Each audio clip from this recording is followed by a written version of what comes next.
So this is footage of Anthony Ogogo at the Joshua Breazeale public workout doing some skipping.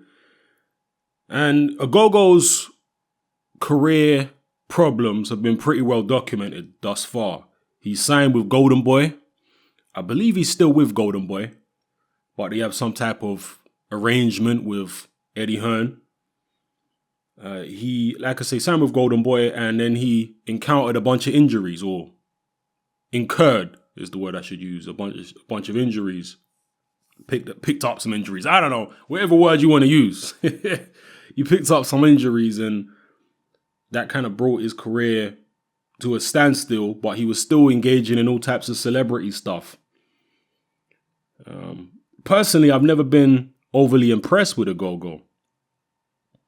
He's obviously pretty good at skipping here, but yeah, I've never been impressed with his form in the ring thus far. Maybe it's to do with the injuries. Even in the Olympics, I weren't particularly impressed by him. There's nothing about him that stands out to me. He's not particularly fast for a middleweight. He's not a particularly big puncher. I guess he's pretty big for the weight.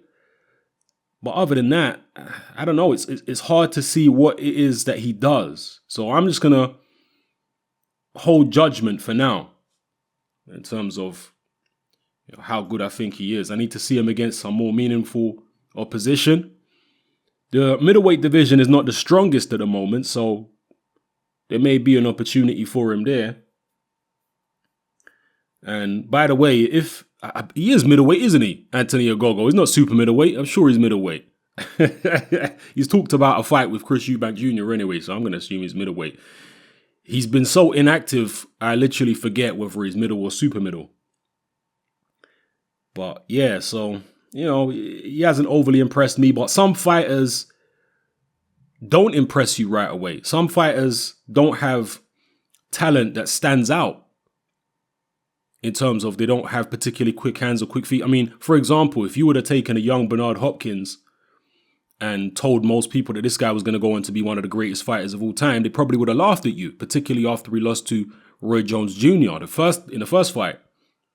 Because Hopkins he had okay power at middleweight, but nothing special.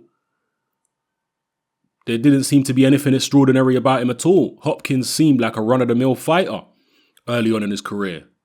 So, and that's just one example and a pretty extreme example. But there are many examples of fighters who don't really have standout physical gifts, hand speed, punching power, etc. But they've got a very good boxing brain, and they know what they're doing in there. They're very good tactically. And that's what allows them to elevate and get to the top. I mean, Andre Ward is fast, but he's not amazingly fast, is he? And obviously, he's not really a big puncher. So again, he's another guy who technically, he's very, very good, but he's not that gifted.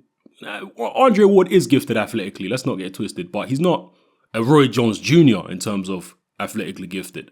He's not even an Amir Khan in terms of athletically gifted, So we'll see if Ogogo turns out to be one of those guys or if he just turns out to be a run-of-the-mill fighter. The jury's still out for me. Let me know what you think about Anthony Ogogo in the comment section below, and how does he look here in this public workout? All right, let me know. It's your boy Hatman. I'm out.